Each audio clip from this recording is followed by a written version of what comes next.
할렐루야. 오늘 이 아침에 우리 하나님의 크고 놀라우신 은혜가 여러분 안에 충만하시기를 간절히 기원합니다. 오늘 갈라디아서 4장 말씀 가지고 종이 아니라 아들이라는 제목으로 함께 말씀을 나누려고 합니다. 한번 따라합시다. 종이 아니라 아들. 우리 갈라디아서는 계속 뭐뭇이 아니라 뭐뭇 이런 제목으로 계속 나가게 되어 있습니다. 그런데 중간중간에 제가 너무 똑같은 패턴으로 하면 머리에 잘 외워지지 않기 때문에 좀 다른 패턴으로 썼습니다만, 오늘은 부득이 다시 종이 아니라 아들이라고 하는 너무 분명한 주제이기 때문에 이 제목을 사용을 했습니다. 우리는 종이 아니라 아들이다. 이것이 오늘 주제의 전부입니다. 그러니까 이 제목이라도 꼭 기억하셔야 한다, 그 말이죠. 혹시 강박관념이라는 말을 들어보셨습니까?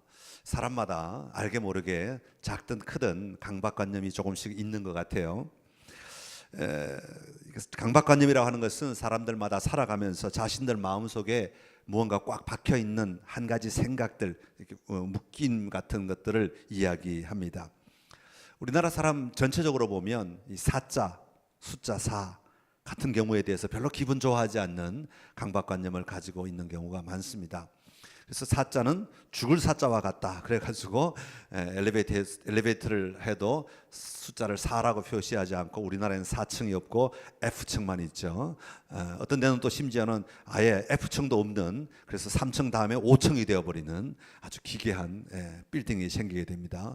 공중에 4층이 사라져버리는 아주 신기한 일을 행하는 나라가 우리나라죠. 알게 모르게 그런 게 강박관념으로 박혀져 있는 거죠.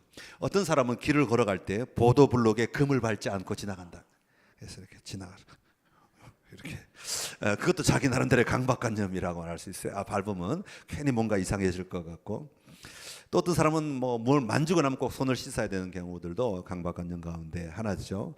저 같은 경우는 뭐가 있을까 하고 생각을 해봤어요. 사람마다 다 있을 테니까 저는 식사 시간에 대한 강박관념이 좀 있는 것 같아요. 시간만 되면 저절로 배가 고파요. 그래서 배꼽시계이기도 하지만 그러나 이 시간에 매여 있는 것 같습니다. 이처럼 강박관념은 사람으로 하여금 한 가지밖에 보지 못하도록 만들어갈 때가 참 많이 있습니다. 성경에 나오는 둘째 아들의 행동도 이와 비슷한 것을 보게 됩니다. 어떤 사람에게 두 아들이 있었습니다. 둘째가 아버지에게 말하죠. 아버지의 재산 중에서 내게 돌아올 분깃을 나눠주십시오. 아버지가 그 살림을 각각 큰 아들과 작은 아들에게 나누어 줍니다. 둘째 아들은 그 재산을 다 가지고 가서 먼 나라로 가지고 갑니다. 그리고 허랑방탕하여 다 그 재산을 낭비하죠. 다 없애버립니다. 그리고는 마침내 돈도 떨어지고 친구도 떨어지고 먹을 것도 떨어지고 아무것도 없어지니까 배가 고파서 견딜 수가 없습니다. 때마침 그 나라에 흉년이 들어서 그나마 먹을 것도 많지 않습니다. 너무 궁핍해져서 할 수 없이 어떤 사람, 그 현지 이방인의 사람 밑에 들어가 빌붙는 신세가 되어버렸죠. 그리고는 그 사람에 의하여 들로 보내집니다. 들에 가서 돼지를 치는 일을 하게 됩니다. 돼지를 치면서 돼지가 먹는 쥐염 열매마저도 그것으로 배를 채우려고 하지만 그 쥐염 열매마저도 주는 이가 없었다. 그렇게 말합니다. 그때 이 아들의 머릿속에 갑자기 크게 생각나는 것이 하나가 있었습니다. 그것은 바로 누가복음 15장 17절에 이렇게 이야기합니다. 시작. 이에 돌이켜 이르되 내 아버지에게는 양식이 풍족한 품꾼이 얼마나 많은가. 나는 여기서 추려 죽는구나. 아멘. 자, 갑자기 아버지 집에 엄청난 양식들이 있다는 생각이 머릿속에 스쳐 들어옵니다. 그리고 아버지에게 돌아가서 할 말을 정리합니다. 머릿속에 정리를 하고, 그리고 혼자서 중얼중얼 그 말을 어떻게 하면 아버지에게 설득력이 있을까? 그래, 아버지 집에 있는 음식을 내가 먹을 수 있을까? 이 배고픔을 이겨낼 수 있을까? 연습을 하죠. 그 말이 뭐냐 하면 바로 18절 19절에 나오는 말씀입니다. 시작. 내가 일어나 아버지께 가서 이르기를 아버지, 내가 하늘과 아버지께 죄를 지었사오니 지금부터는 아버지의 아들이라 일컬음을 감당하지 못하겠나이다. 나를 품꾼의 하나로 보소서 하리라 하고. 자, 이 둘째 아들의 머릿속에는 지금 온통 무엇으로 가득 차 있습니까?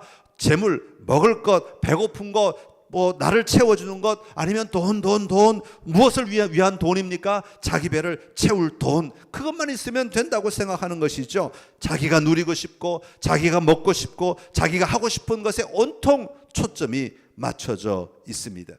그렇게 떵떵거리며 돈을 물쓰듯 쓰다가 돼지우리까지 가게 된 이유가 무엇입니까? 먹을 것이 그의 삶을 지배하고 있었기에 여전히 돼지우리에 가서라도 먹을 것이 있기만 하다면 라고 하는 마음으로 거기까지 머물게 되는 것이죠.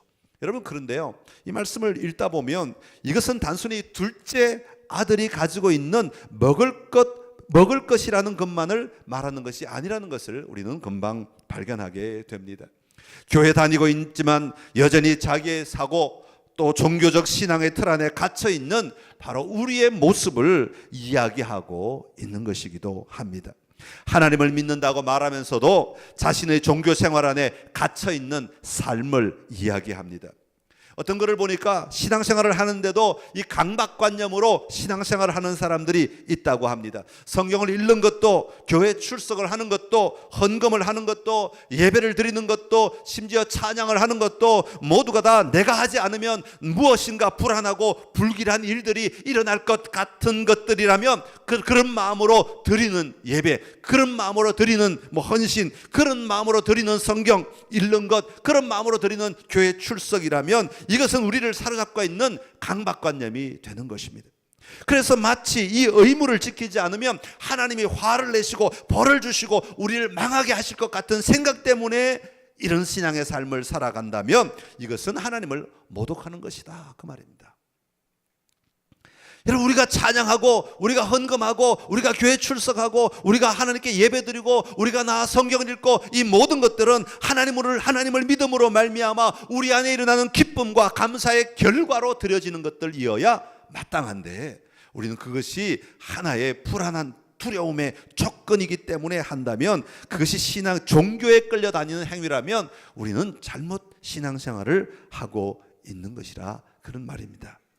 오늘 본문으로 돌아가서 1절에서 4절까지 사도 바울은 우리가 어렸을 때, 또 초등학문 아래에 있을 때 모습을 설명하고 있습니다. 여기서 어렸을 때라는 말은 아버지의 유업을 물려받을 아들이어도 어렸을 동안에는 결정권이 없다, 그런 이야기입니다. 그러나 우리 그리스도인에게는 성숙되지 못한 그리스도인의 삶을 상징하는 단어로 사도 바울은 오늘 본문에서 사용하고 있습니다.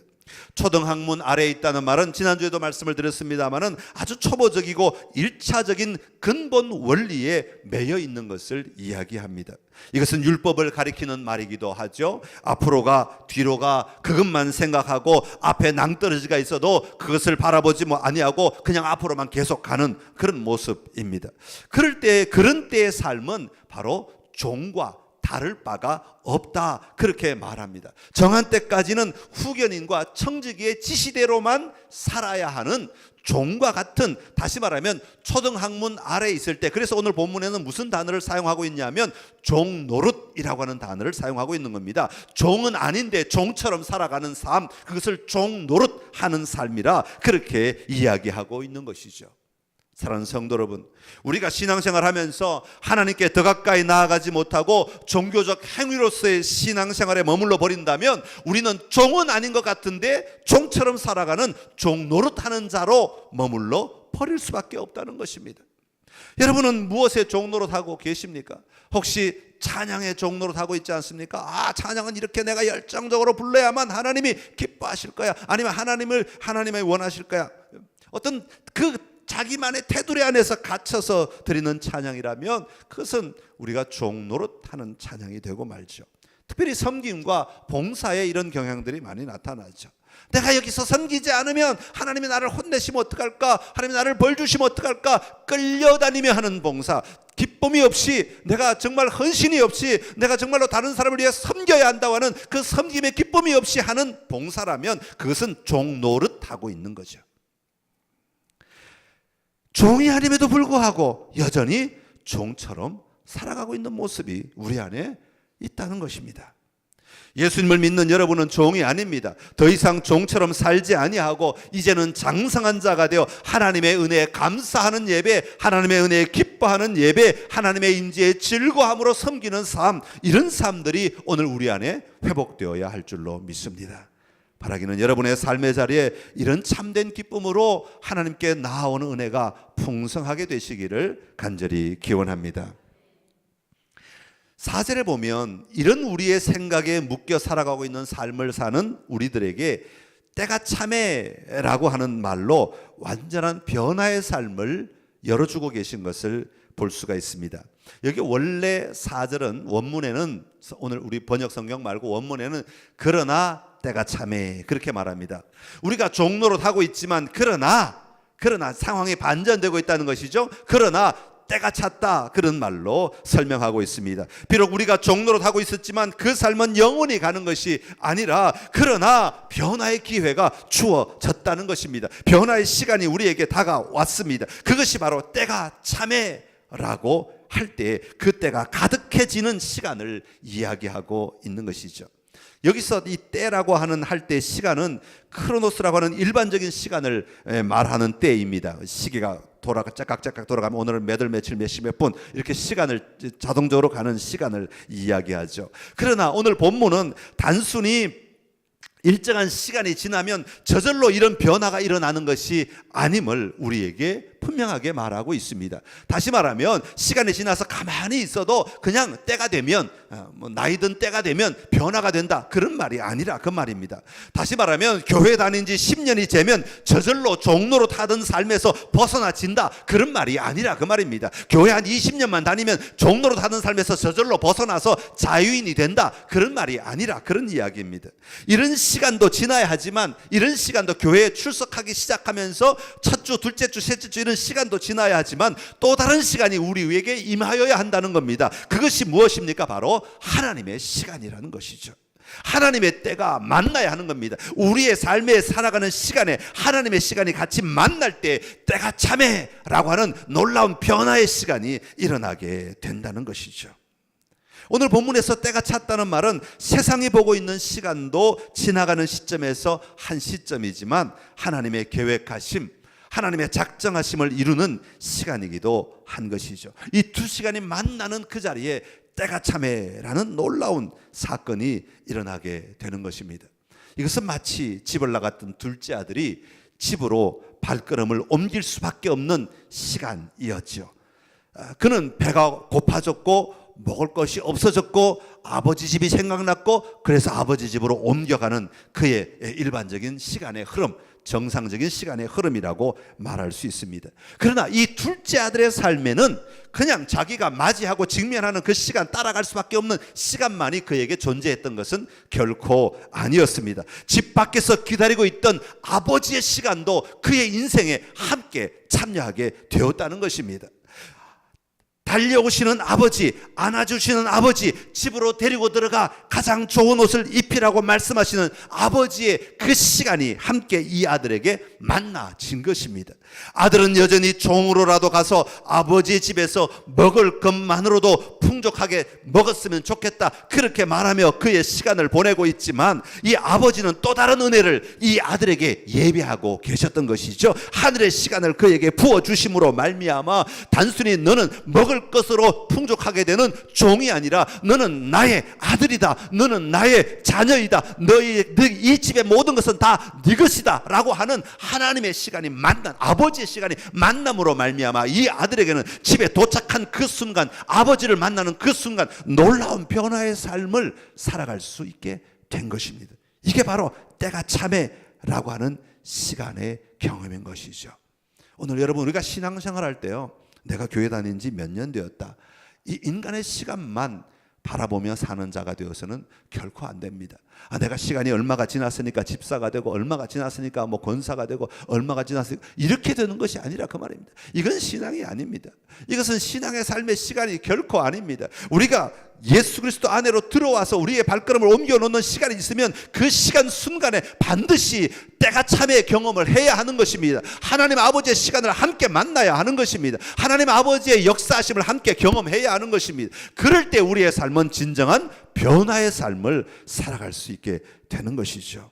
오늘 여러분의 삶에도 이 은혜가 임하시기를 간절히 기원합니다. 여러분의 삶에, 여러분의 시간표에 때가 찼음을 누리는 하나님의 시간이 함께 임하였음을 보고 고백하며 기뻐하며 살아가는 복된 삶이 되시기를 간절히 기원합니다. 여러분, 때가 참에 어떤 일이 일어났다고 말씀하고 있습니까? 하나님이 그 아들을 보내셨다고 말씀합니다. 그리고 율법 아래 있는 자들을 속량하셨습니다. 대신 죽음의 값, 죄의 값을 치르셨다는 말이죠. 그것은 예수님께서 우리를 대신하여 십자가에 달려 돌아가심으로 말미암아 나의 죄값을 치러주신 것입니다. 여기서 끝나는 것이 아닙니다. 이 속량으로 말미암아, 다시 말하면 내가 의롭게 됨으로 말미암아, 내가 구원을 받음으로 말미암아 변화된 것이 하나가 있는데, 그게 뭐냐면 내가 바로 아들의 명분을 얻게 된 것이다 라는 것입니다. 하나님의 아들, 하나님의 딸이 되었다는 것입니다. 단지 건져진 것만이 전부가 아니라 건져짐으로 말미암아 그 결과가 바로 하나님의 아들이 되는 것이다 라는 것이죠. 에베소서 1장 5절의 말씀입니다. 시작. 그 기쁘신 뜻대로 우리를 예정하사 예수 그리스도로 말미암아 자기의 아들들이 되게 하셨으니. 아멘. 사랑하는 성도 여러분, 예수님이 율법 아래 태어나신 것은 율법 아래 있는 우리들을 속량하시고 건져주시고 대신 죄값을 치러주시고 죄값을 치러주시는 것에서 끝날 뿐 아니라 바로 우리를 하나님의 자녀로 아들이다 딸이다 말씀하여 주시도록 하시기 위하여 그렇게 하신 것입니다. 오늘 5절이 바로 그것을 우리에게 선포하고 있습니다. 우리 5절 말씀 성경 보시면서 같이 읽겠습니다. 시작. 율법 아래에 있는 자들을 속량하시고 우리로 아들의 명분을 얻게 하려 하심이라. 아멘. 할렐루야. 여러분, 하나님의 아들 된다는 것이 느껴지십니까? 여러분, 하나님의 딸이 되었다는 것이 느껴지십니까? 저는 이 말씀 준비하면서 도대체 이걸 어떻게 설명하면 좋을까? 이걸 도대체 어떻게 하면 우리가 함께 느낄 수 있을까? 어떻게 하면 함께 그 감격 안에 우리가 설 수 있을까? 정말 고민이 되더라고요. 적당한 예화가 없어요. 잘못 얘기했다가는 다 그 또 인간적인 면만 강조가 되는 것 같아서 이게 어떻게 표현을 해야 좋을지 잘 모르겠더라고요. 우리가 하나님의 아들이 되었다는 것은 얼마나 놀라운 축복인지 모릅니다. 얼마나 놀라운 은혜인지 모릅니다. 여러분, 하나님의 자녀됨의 이 축복을 마음껏 누리며 살아가는 은혜가 저와 여러분에게 있기를 간절히 기원합니다. 로마서 8장 15절 말씀도 굉장히 중요한, 오늘 갈라디아서 4장의 말씀과 동시에 로마서 8장 15절의 말씀은 연결되어 있는 말씀인데 굉장히 중요한 말씀이죠. 같이 읽습니다. 시작. 너희는 다시 무서워하는 종의 영을 받지 아니하고 양자의 영을 받았으므로 우리가 아빠 아버지라고 부르짖느니라. 아멘. 이 말은 무슨 말이냐면 다시는 종의 영이 우리를 지배하지 아니하고 양자의 영, 다시 말하면 성령이 우리를 지배하게 되었다라는 것을 말하고 있어요. 그래서 우리가 아들이 되었고 아들이 됨으로 말미암아 아빠 아버지라고 부르짖는다, 그렇게 말하고 있는 겁니다. 여러분 하나님의 아들이심을 담대하게 선포하는 믿음의 삶이 여러분 안에 있기를 간절히 기원합니다. 자, 그렇다면 이 아들됨의 의미는 뭐겠느냐? 성경에서 말하고 있는 이 입양의 개념, 양자의 개념은 당시 로마법에 있던 개념을 이제 사도 바울이 로마 배경이니까, 지금 로마 시대니까 로마 배경에 있으니까 그것을 가져와서 사람들이 알기 좋게 하기 위해서 이 단어 양자라는 개념을 사용하고 있습니다. 로마 법에는 사람을 양자로 입양할 수 있는 법이 있었어요. 그래서 어릴 때는 좀 계급이 좀 약하고 좀 가난하고 그러면 높은 사람 집에 아이를 양자로 보냈어요.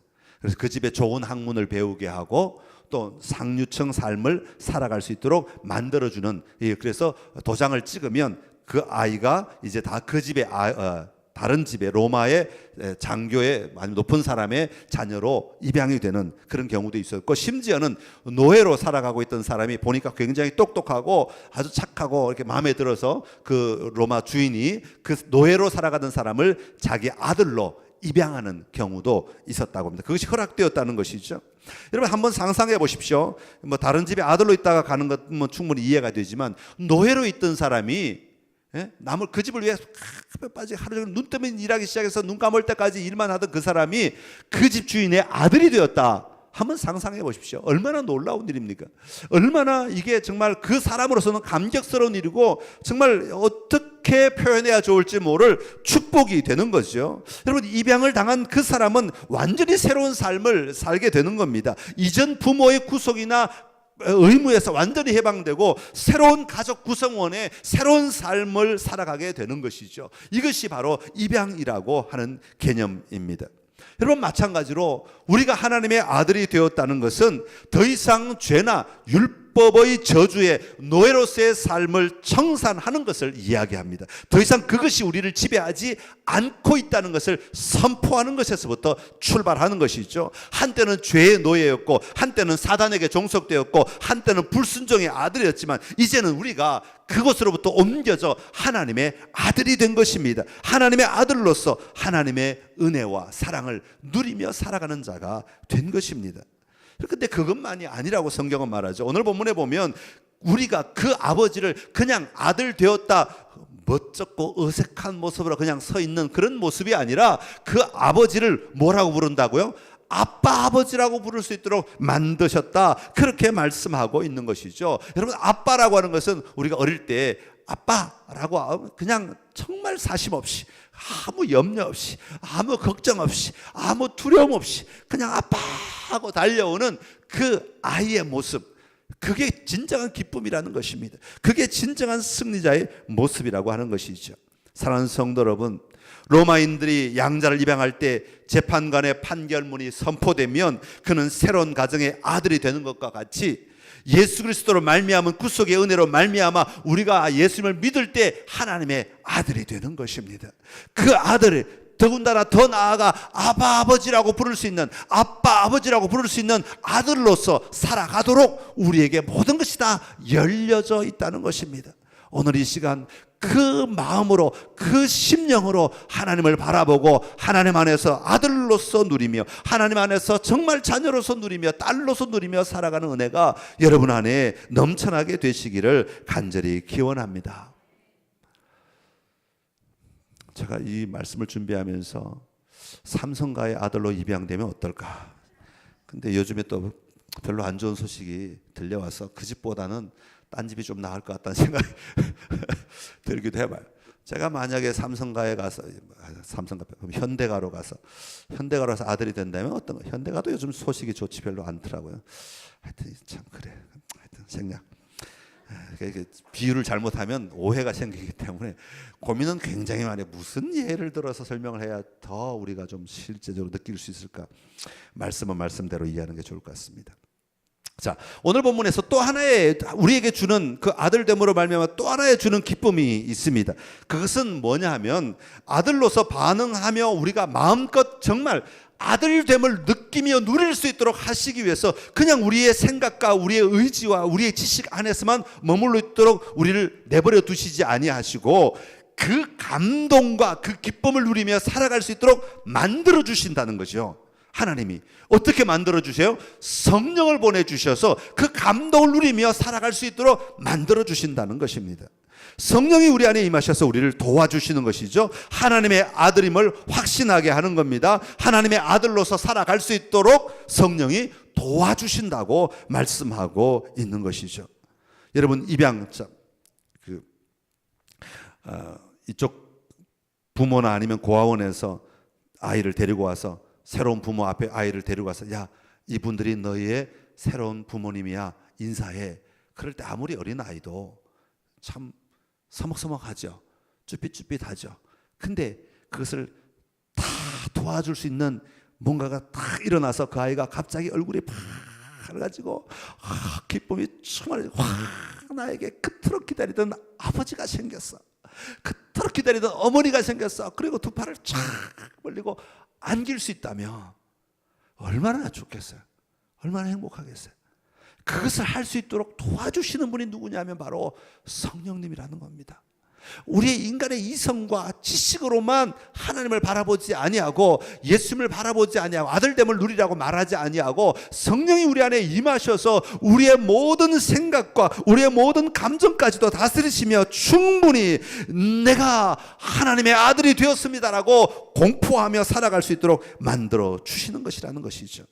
이게 바로 오늘 6절과 7절의 말씀입니다. 우리 6절과 7절 말씀 같이 읽겠습니다. 시작.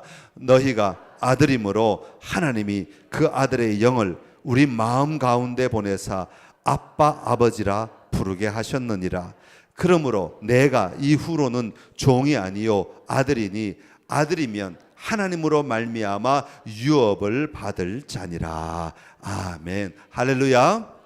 성령이 우리 안에 내주하시며 우리를 도와주십니다. 그러기에 우리가 하나님 아버지께 나아갈 때 내 안에 역사하시는 성령의 능력을 가지고 나아갈 때에 우리는 하나님 아버지를 더 깊이 그리고 더 넓게 누리며 살아갈 수 있는 것입니다. 오늘 여러분 안에 임하신 성령으로 말미암아 하나님을 나의 아버지로 온전히 고백하며 기뻐하며 선포하며 누리는 은혜가 여러분 안에 충만하시기를 간절히 기원합니다. 자, 그렇다면 우리가 하나님의 아들 됨으로 인하여 달라지는 것이 어떤 것이 있겠는가 하는 것이죠.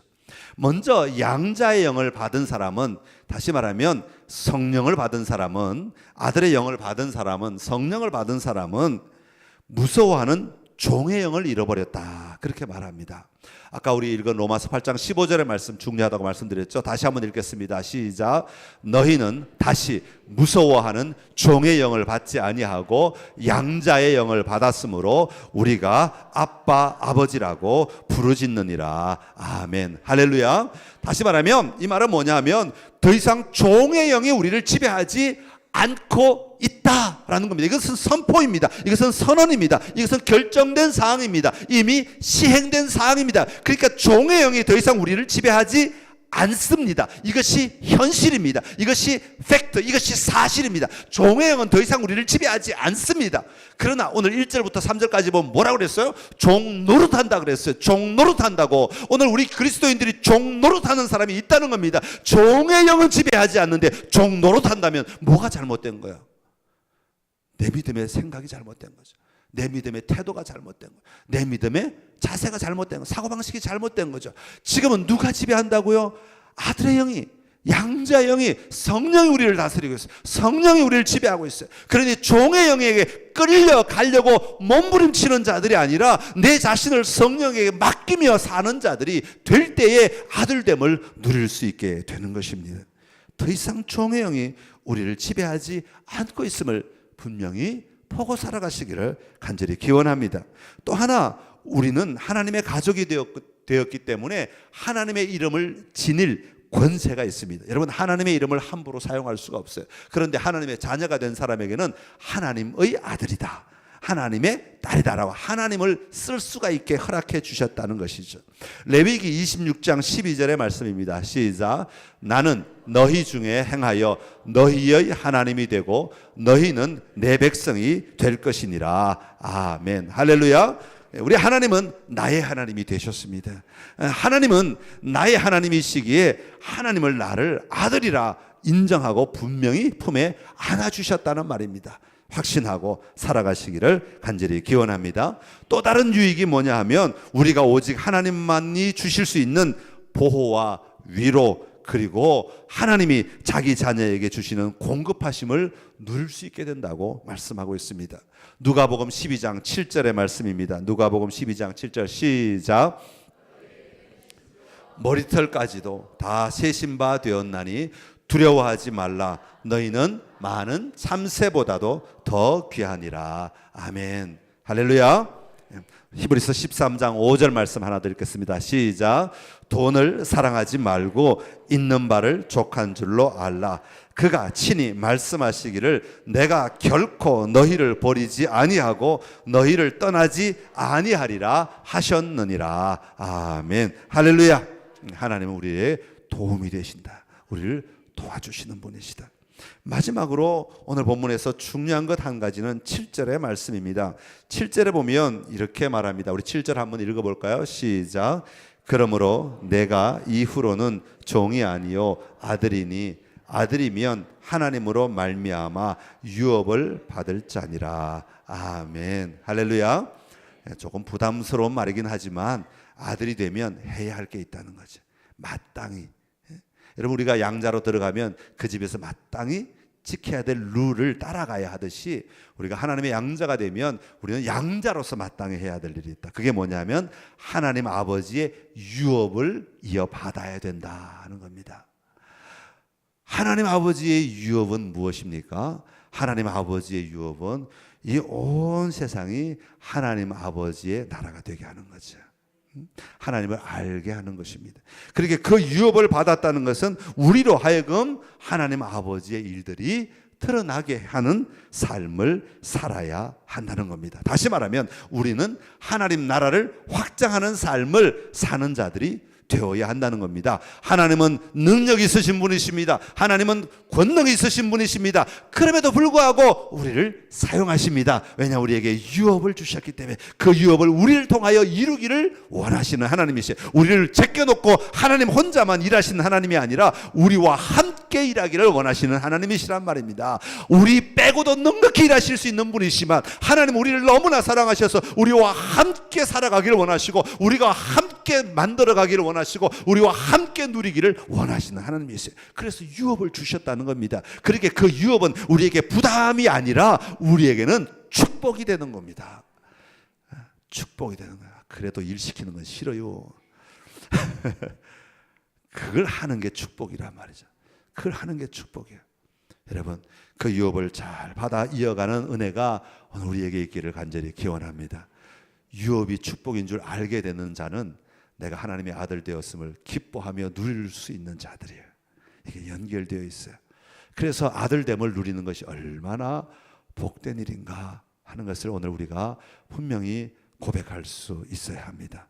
여러분, 우리는 더 이상 종이 아니라 아들입니다. 종의 영이 우리에게 임하지 아니하고 더 이상 우리를 지배하지 아니하고 양자의 영이, 성령이 우리를 지배한다고 말씀하고 있습니다. 여러분, 여러분의 삶의 자리에 종 노릇할 일들이 생기거들랑 단호하게 선포하셔서 하나님의 아들됨을 누리는 역사가, 하나님의 아들됨의 권세를 선포하는 역사가 일어나셔서 담대하게 여러분의 삶 속에서 하나님의 유업을 이어가는 은혜가 있기를 간절히 기원합니다. 기도하겠습니다. 참 좋으신 우리 하나님 아버지, 은혜를 감사합니다. 우리를 더 이상 종으로 내버려 두지 아니하시고 아들이 되게 하여 주셔서 감사합니다. 아버지, 아들의 영을 우리에게 보내주셔서 그 아들의 삶을 잘 살아갈 수 있도록 도와주셔서 감사합니다. 하나님, 이 아들됨을 온전히 누릴 수 있는 은혜가 우리 안에 있도록 역사하여 주시옵소서. 아버지, 내가 하나님의 아들 되었음을, 내가 하나님의 딸이 되었음을 선포하며 살아갈 수 있게 하여 주옵시고 아들됨의 감격과 기쁨으로 온전히 살아가는 우리의 삶이 되게 하여 주옵소서. 우리가 예배를 드려도 아들됨의 기쁨으로 예배드리게 하여 주옵시고 우리가 봉사하고 헌신해도 아들됨의 기쁨으로 봉사하고 헌신할 수 있게 하여 주옵소서. 아버지, 강박관념으로 섬기는 것이 아니라, 강박관념으로 예배하는 것이 아니라 참된 기쁨과 참된 권세를 가지고 살아가는 오늘 우리의 삶이 되게 하여 주옵소서. 세상에 나아가 담대하게 하여 주옵시고 세상에 나아가 하나님의 유업을 이어가는 자의 삶을 살아가게 하여 주시옵소서. 아버지, 그 안에 얼마나 큰 기쁨이 있는지를 보게 하시고 그 큰 기쁨을 감격으로 누릴 수 있는 은혜가 이 한 주간 우리 안에 충만하게 하여 주옵소서. 예수님의 이름으로 기도드리옵나이다. 아멘. 아멘.